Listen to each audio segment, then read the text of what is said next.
नवरात्रि के पश्चात किए गए दुर्गा विसर्जन से हमारी जीवनदायिनी बेतवा नदी में प्रशासन की घोर लापरवाही के कारण पवित्र और निर्मल बेतवा पूरी तरह से प्रदूषित हो गई। जहां कुछ बेतवा के बेटों ने बेतवा नदी की सफाई कर मां दुर्गा के विसर्जन के बाद बचे अवशेषों को नदी से बाहर निकाला, लेकिन भक्तों ने तो कांच की तस्वीरें, पूजन सामग्री सहित कुछ ऐसी चीजें भी बेतवा में फेंक दी। तब लगा मैं बेतवा कितने बुरे हाल में है और कितनी खराब दिखती है। दृश्य विचलित करने वाले हैं, लेकिन आपको दिखाना हमारी सामाजिक मजबूरी है। प्रशासन चाहता तो एक बड़े गड्ढे में पानी भरकर विसर्जित करा सकता था, लेकिन ऐसा न करने की कीमत हमें और हमारी बेतवा को चुकाना पड़ी। बढ़ने लगा। मेरे जल ने लोगों की प्यास बुझाई। खेतों को सींच कर मैंने धन धान्य उगाया। मेरे जल का प्रयोग कर मनुष्य ने बिजली का निर्माण किया। अपनी माँ के वचनों को पूरा कर मैं अपने जीवन को सार्थक मानती हूँ। परिवर्तन मेरे जीवन का नियम है।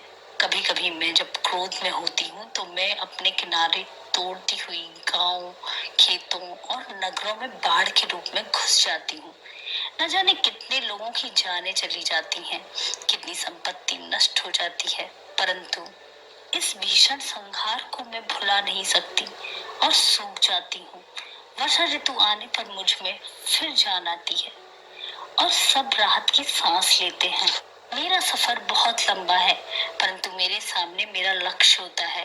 वह लक्ष्य है समुद्र में मिल जाना।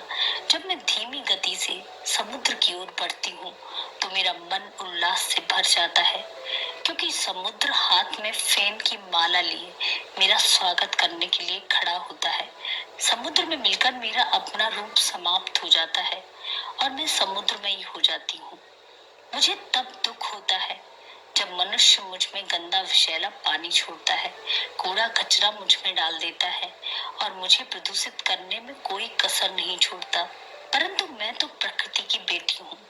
मैं तो सदा पवित्र और स्वच्छ रहूंगी।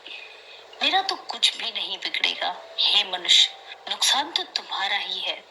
एक दिन आएगा कि तुम स्वच्छ और शुद्ध जल के लिए तरस जाओगे। इसलिए प्रण करो कि मुझे प्रदूषित नहीं करोगे। मैंने तो संसार के कल्याण का संकल्प लिया है। पानी रे पानी, मेरा रंग कैसा